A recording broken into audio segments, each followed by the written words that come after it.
Hello. I am Liam Raven. I I don't know why I said it like an alien, but I am I wanted to do something different. Um I just wanted to try to do videos. Um wow, I'm so bad at intros. That's okay. Um yeah. So this video is called I unbecame what I wasn't. Now I am nothing and everything. Yeah. So I wanted to get into the video and start by talking about the authentic self and what that truly means and how important it is. You know, when I think of my authentic self, personally, I think of middle school. Think of late elementary school.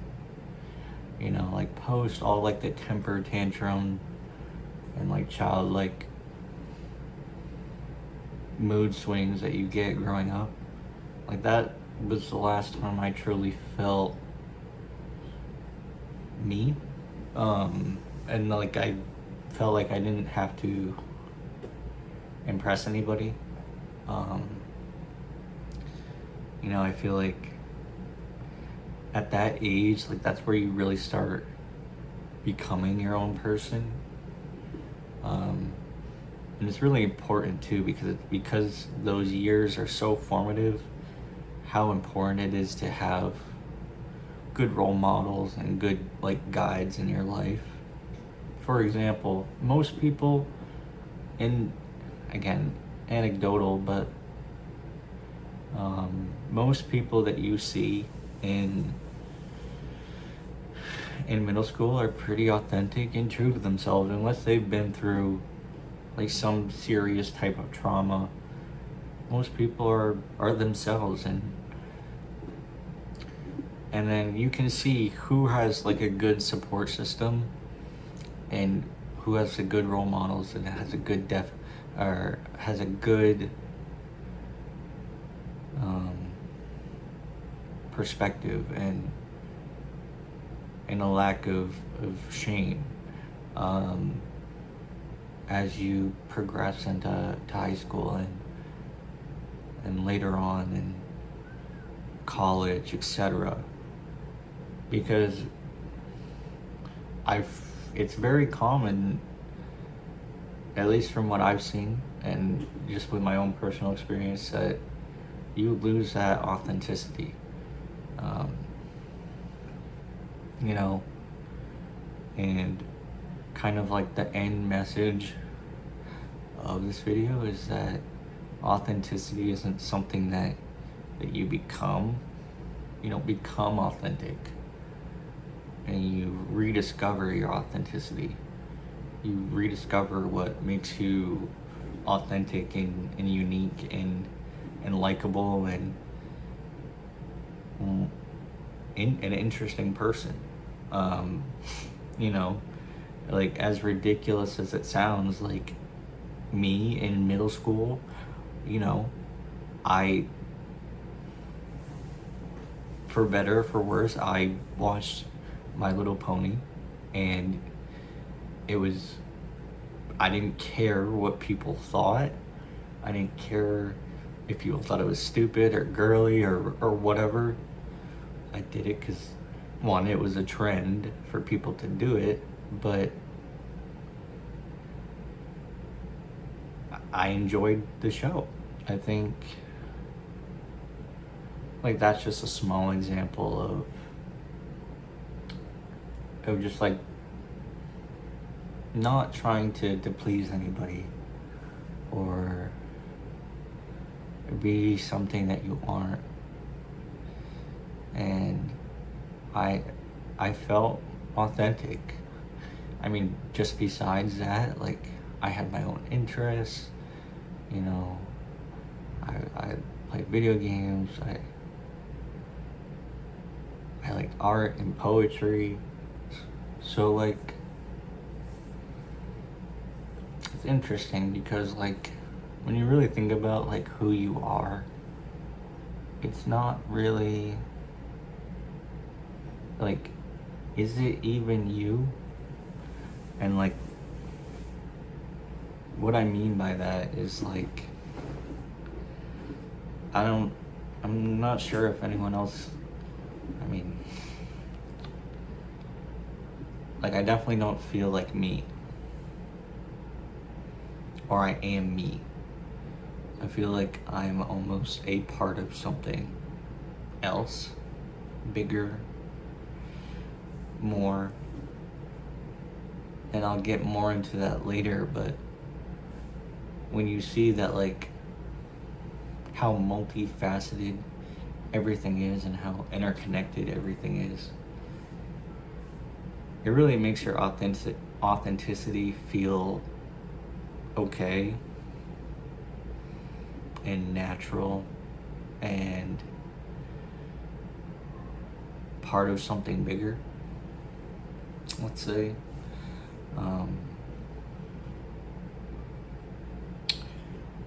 But, you know, like, to, like, so obviously there was, like, middle school and, like, feeling me, and not even, I guess you could say feeling popular, but just likable and unique and carefree and whatever. But, like, definitely, like, there reaches a point in everybody's life where there is an extreme desire to fit in, and that authenticity kind of, that authenticity kind of like fades away, and, like, you're not you. And, like, that's something that people can see. It's, you know, for lack of a better, like, term, like, it's like you're a puzzle piece that's, like, slightly out of place.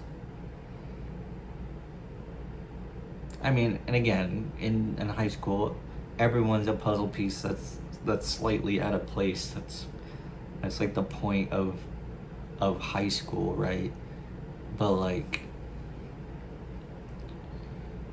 again, there's the people that aren't, and at least for me, and now it's like, it's hard to not be frustrated by the role model, support system, whatever that I had in my life to guide me to be where I am. And it's like,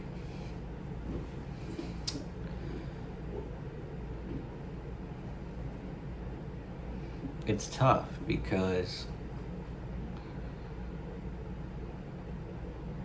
you know, you don't want to compare yourself to others. Everyone has a different road. But to see the people that had it figured out in high school, like, it's hard not to be jealous. Because especially now, like, just getting my life together after fucking it up so bad, to say, like, I don't know how else to say it than that, and letting the unconscious direct my life for so long,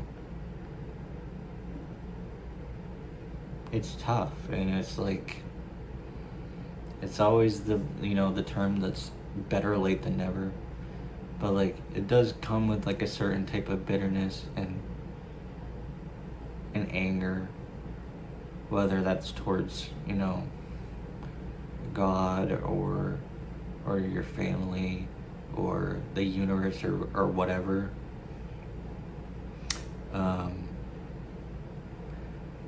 And I don't know, like, it's like the saying that, like, it's not your fault for the problems that you have in your life and the trauma that you've received in your life, but it is up to you to fix it, for sure.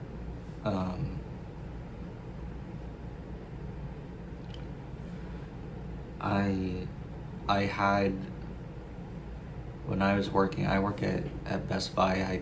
I do like Geek Squad. I do like tech support for people, and I had a lady that I was helping like a month ago, and she came in and she told me that she was a writer, and I was interested, and I talked to her a little bit about what she was doing, and we got to talking. She asked me like what my star sign is, and I was like, oh, I'm an Aquarius, blah blah blah.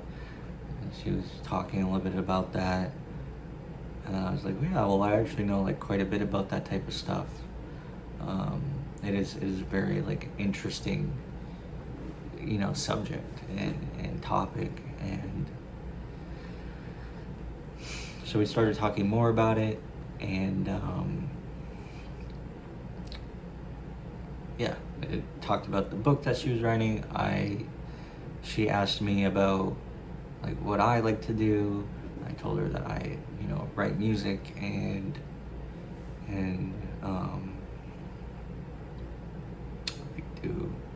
I'm a musician basically, and that I told her that I've been struggling with like writing meaningful lyrics and making a meaningful song.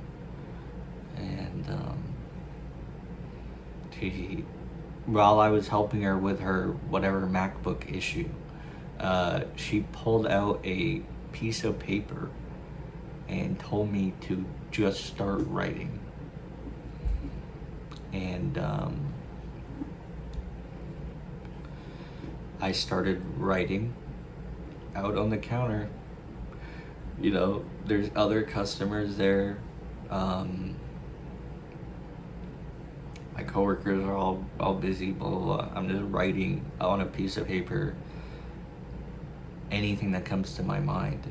And I start writing about basically just how I feel like my entire journey through my life has been about, feeling worthy of anything, because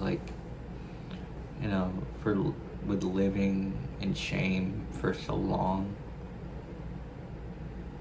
you forget that you're worthy of happiness. And I talked about how I turned to drugs, and I tried to be who I wasn't for people, to please people, and how much it affected me and how much it hurt me to do that, even if I didn't realize it in the time. But just thinking back and noticing things, and yeah, that's basically when she said that it wasn't my fault for doing that, for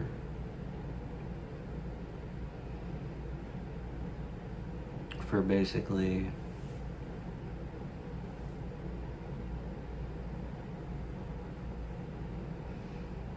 not feeling worthy of the good in my life. And I talked to her more about it, and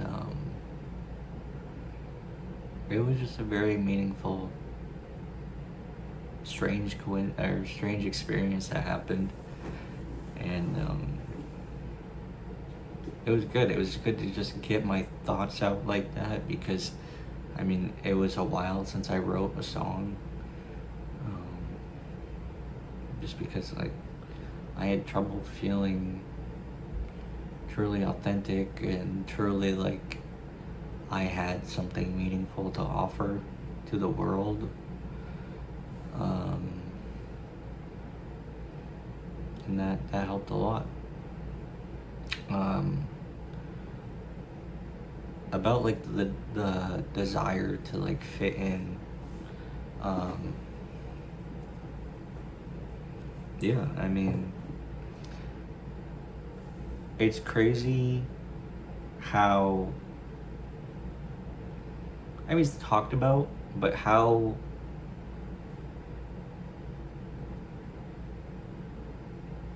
like brushed over at the same time that, you know, doing drugs is.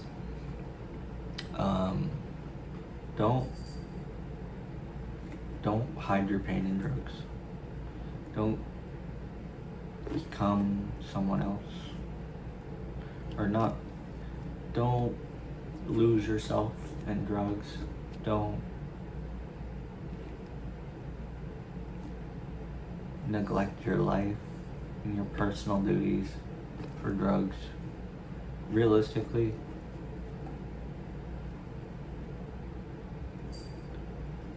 in high school, all I wanted to do was smoke weed and get high.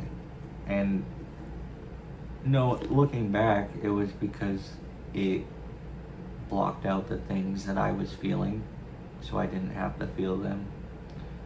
I felt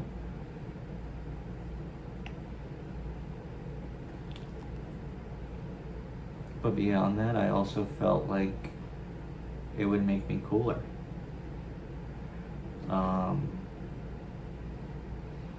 Realistically, I'm not that cool. Drugs did not make me much cooler, but I used to constantly think about being cool. And, oh, look at him, he smokes cigars. Oh, look at him, he rips the bong multiple times and doesn't cough. He's so cool. It's not cool. I was hurting so bad internally, and again, it's okay to do drugs, but like, don't use it to cover up the hurt that you have in you. You can find other outlets. Beyond that,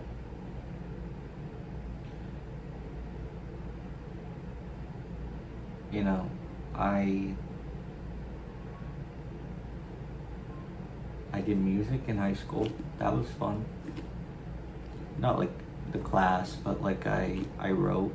That's when I started writing music, and it was just a natural like evolution for me writing poetry in middle school. Obviously, it was a much different look in terms of my art. I wanted to do SoundCloud rap, basically. I was rapping about the most heinous things, you know, like drug use, guns, violence, sex, basically just whatever you would hear on SoundCloud.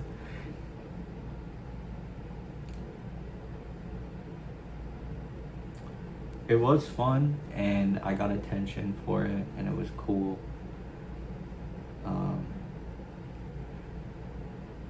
But again, like the drug use, it just slowly steered me away from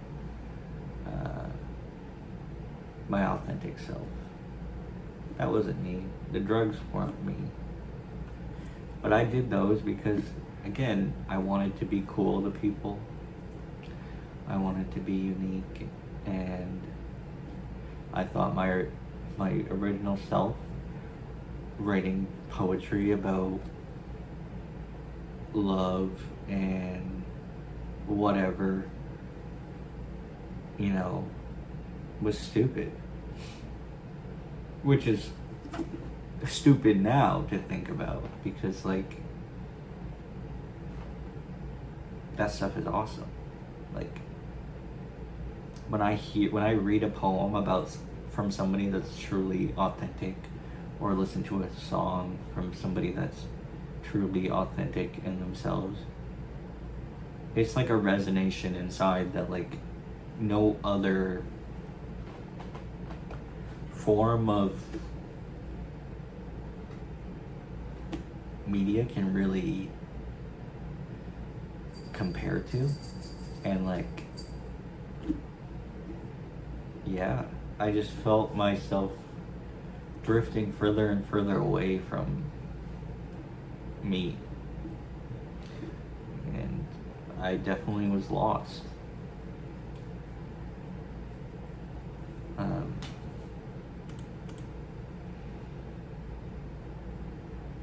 I mean, and that's when the ego builds up, right? And you don this mask that basically dictates your entire life. You're unconscious. Sorry, you have this unconscious that directs your entire life, that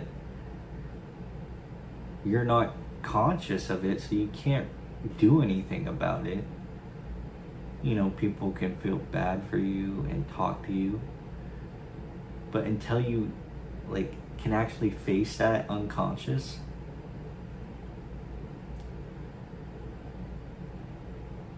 you just become, or you're just a drifter. You're a passenger to your emotions and your own volition.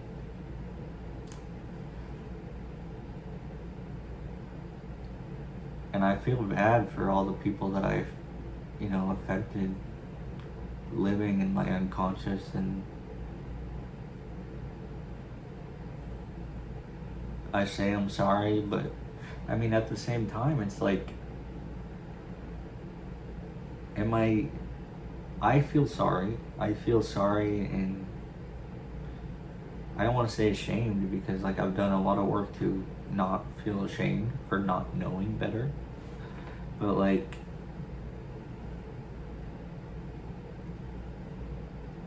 I don't know if that's the ego that wants people to forgive me, because I think the true self,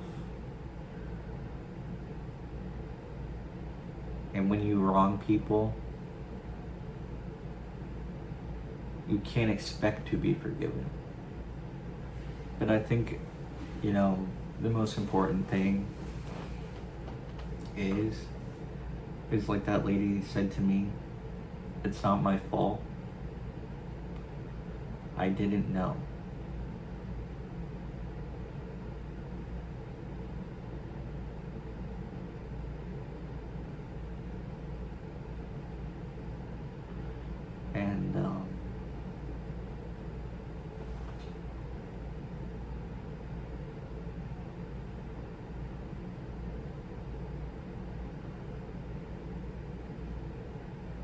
And you gotta forgive yourself first.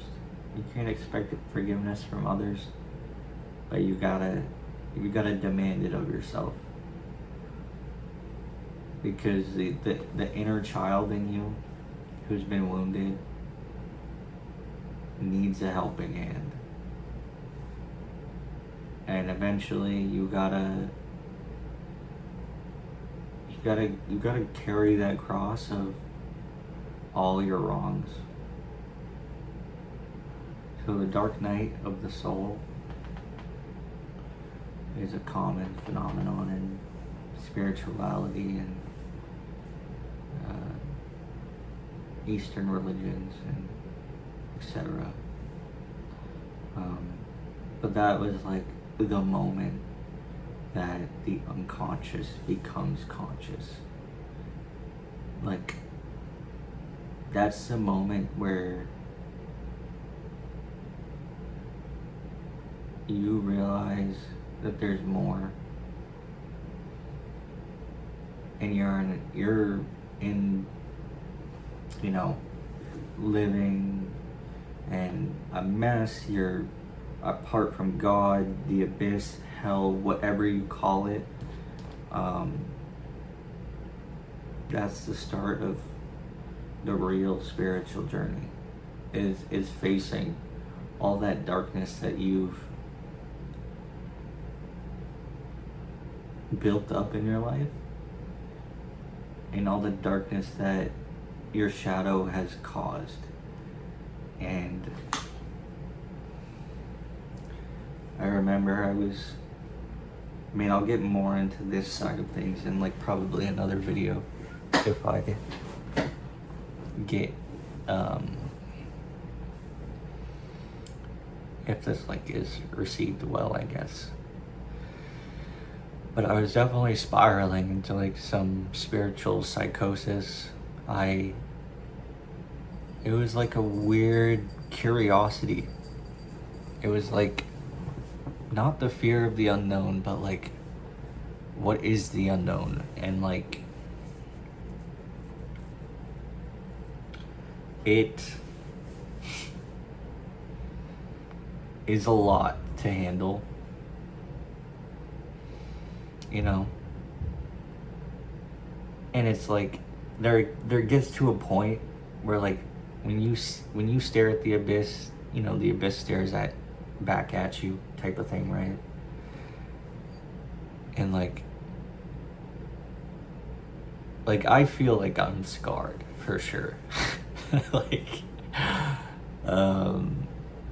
there's definitely some damage that has been done. But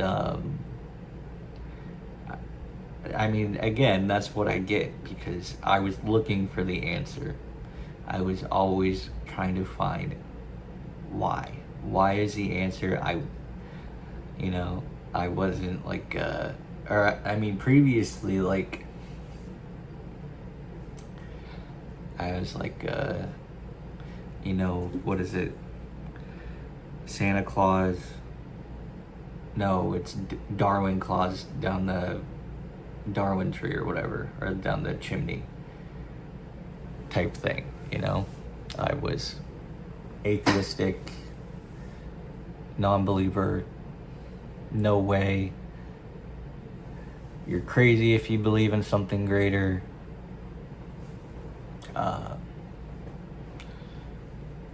How could God let all this stuff happen in the world, all these wars, whatever? How could he let people suffer? But when you look for the answer, yikes, dude. Yikes. Again, it's like, I feel like you're kind of programmed to want to. There's definitely like a spiritual gene in people, and both of my parents had it. Both of them are not super like religious, but they're both spiritual people and have deeper, insights and outlooks on life and meaning and whatever.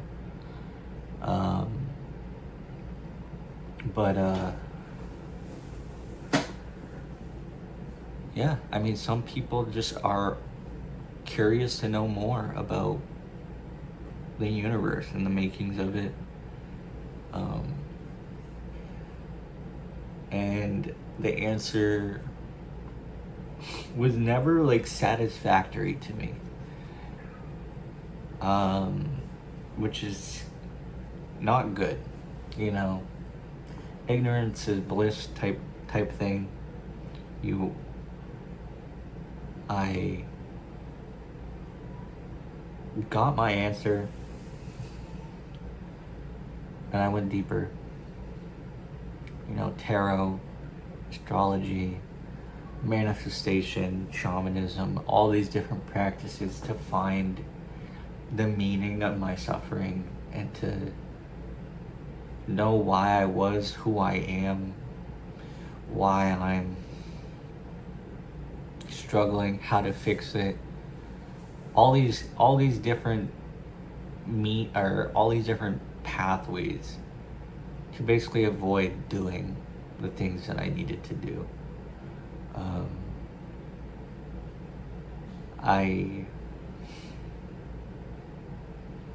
It was terrifying.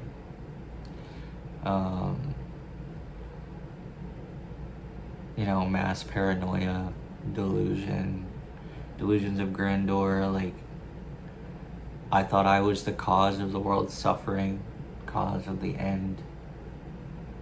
And, like, obviously now I'm like, well, no. But, like, back then it was like, yeah, like, for certain. And, like,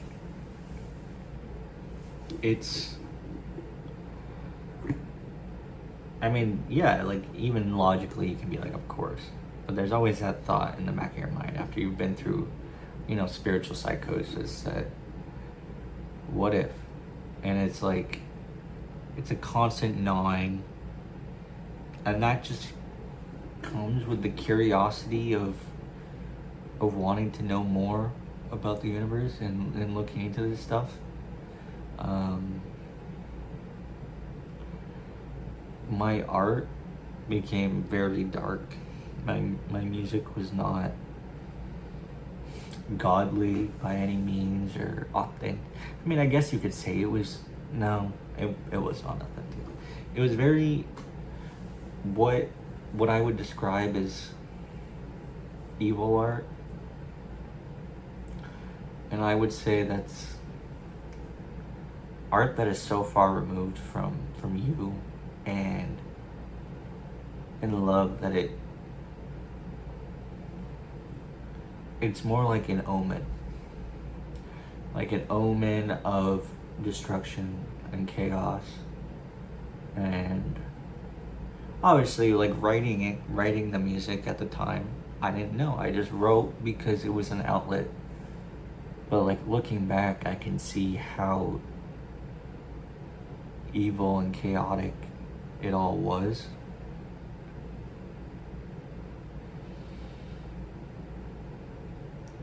And like, I was always a kind person to others and reserved and good to others, but I wasn't good to myself.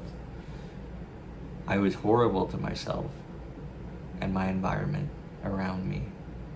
That it reflected in my art, for sure. It became scary.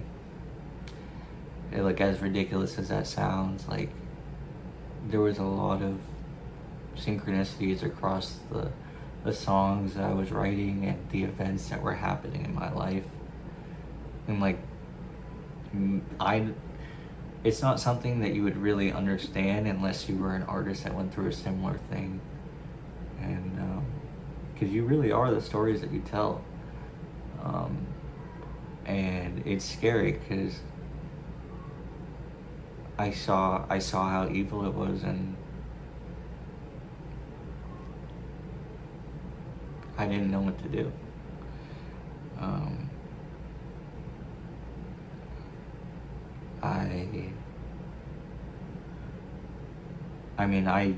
I stayed in that dark place for so long, struggling so much, until I was, honestly, I remember one night I was doing some real degenerate behavior, with drugs and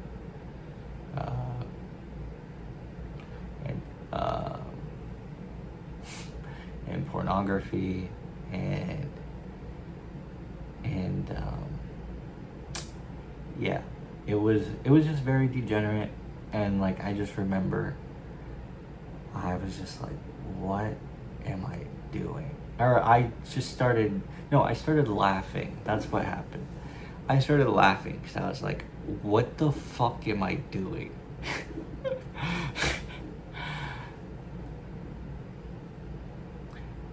I was like, I had no job. I was home every day. I would take Adderall, play video games,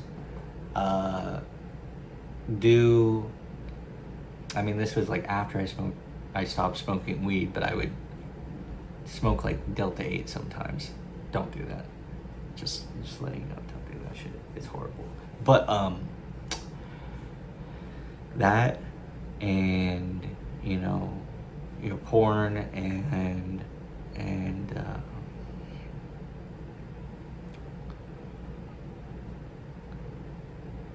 staying up late, extremely late, and just not going to class. I was doing this before even I entered the dark night of the soul, back when I was still unconscious, so to speak. But it was just the peak of degeneracy, and I just started laughing. What the hell am I doing with my life? I want to be someone else. I want to be, I want to be loved. I want to feel important, feel appreciated in the ways that I want to feel like my hard work means something, that I could be, and just to see if I could even be 10% better than I was, and not feel like a loser, a burnout, a failure in my life.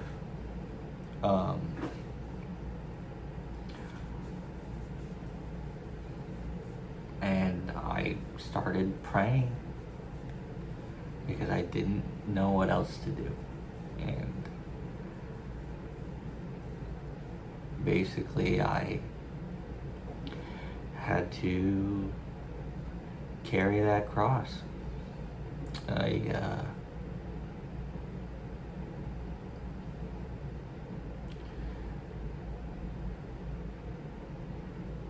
wanted to be a better person, so I moved down here, and I wanted to feel like me, and for sure, like, I think I am better, but I don't even know who I am anymore. It's been so long and such a long journey. I think the worst part about it is, and maybe other people understand this, but once you really find God, so to speak,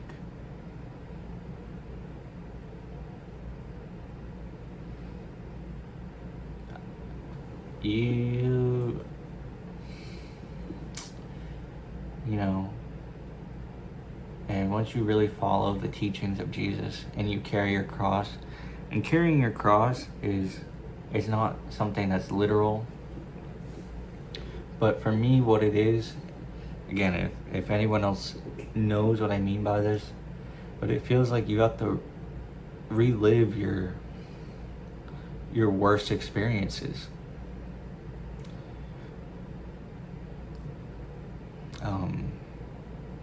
Every day. You have to relive your worst self or see it in front of you every day. And at some point you just don't let it get to you. And then with that being said, like, nothing even bothers you anymore, because, like,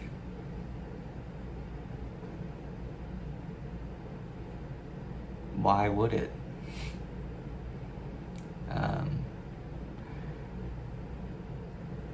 And you see how much you are part of everything. and how little you are, how little point there is to pretend to be other people, pretend to not be yourself, to act and perform in a way that does not show off you and who you are and the realness inside of you.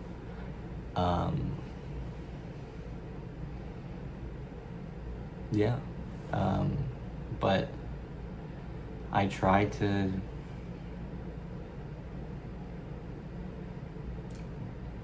be okay.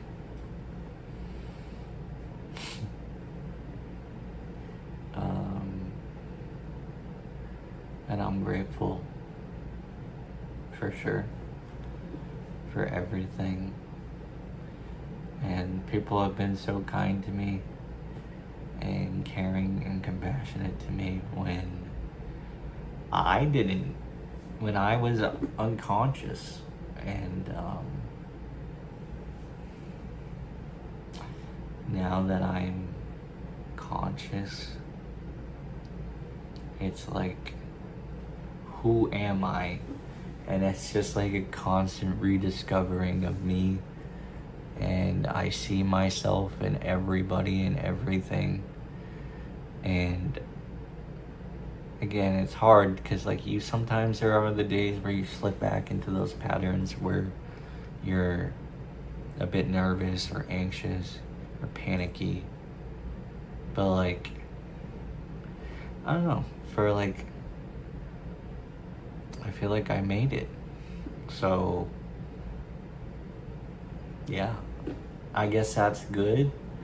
And it's not in the way that I envisioned, but like I am so thankful, and I just want to do my part to be authentic and help people the best way I can. And I'm thankful for the people that inspire me and push me to be better, because every day, like, I feel like I've grown at least 1% better every day. And that adds up. And just thinking about a year ago where I was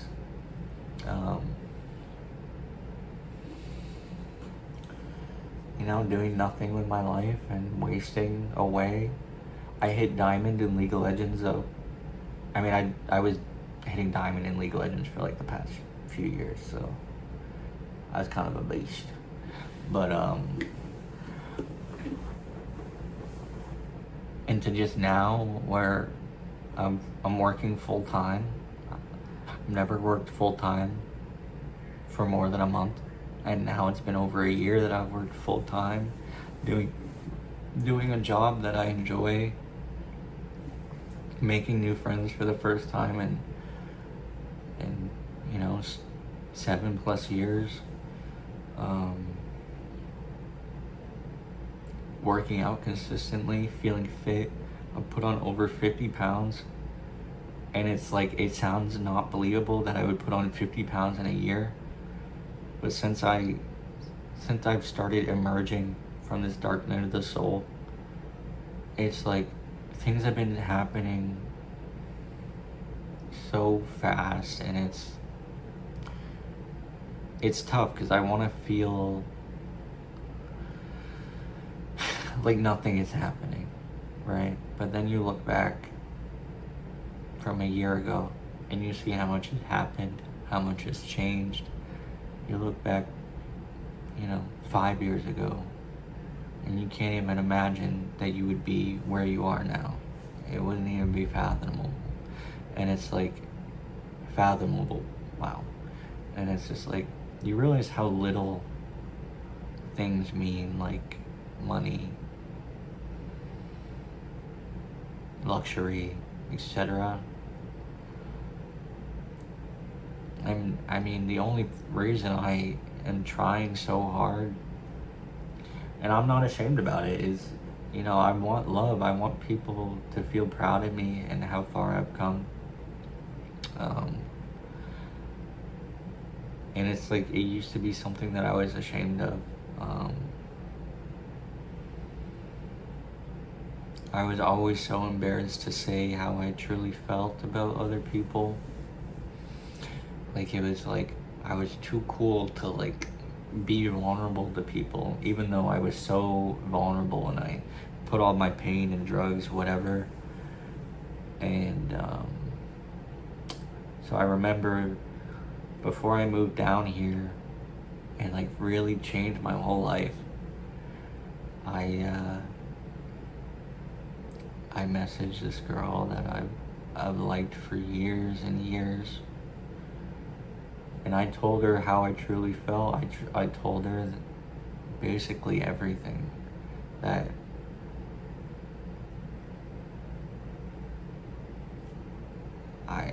I couldn't see myself with anybody else. I'm sorry that it took me for so long to grow up and be not useless. And that I'm sorry how I hurt her, emotionally, mentally, whatever.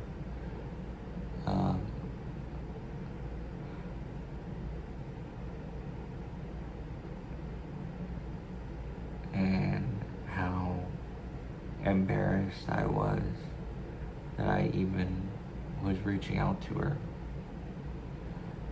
And like, if she could forgive me for all the ways that I acted when all of my hate and anger and sadness was just because I felt something I hadn't felt before. And it went so horribly wrong that it's almost laughable.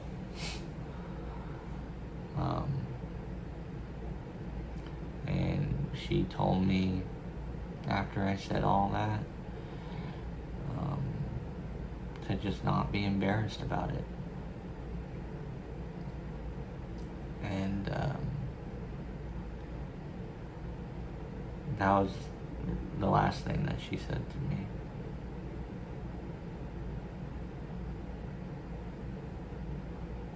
And it was tough.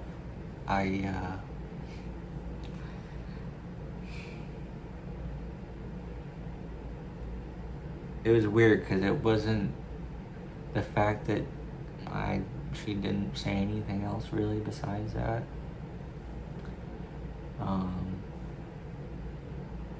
And then left me unread.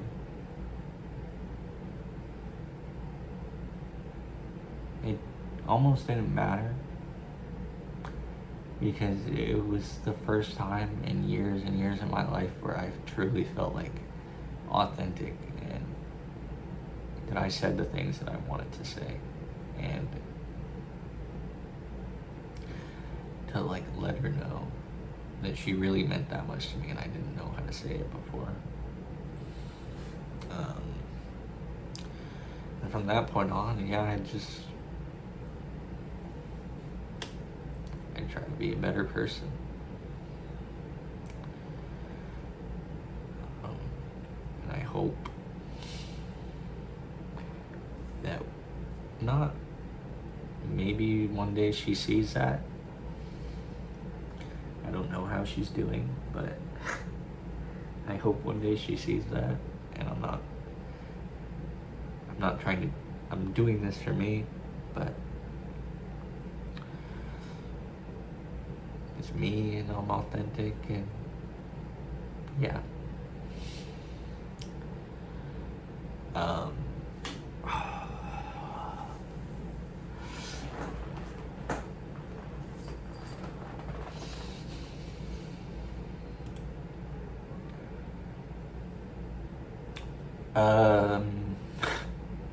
If you like that video, subscribe. And there's so many topics that I wanted to get deeper into, but I don't know how to talk. So I'm working on it. I'm trying to get the stupid, or not the stupid filter. I'm past that. I'm past that. I'm trying to get like the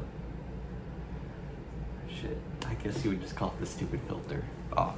And I think that's just gonna come with being more comfortable with talking on a microphone and on a camera. But yeah. Thanks for watching.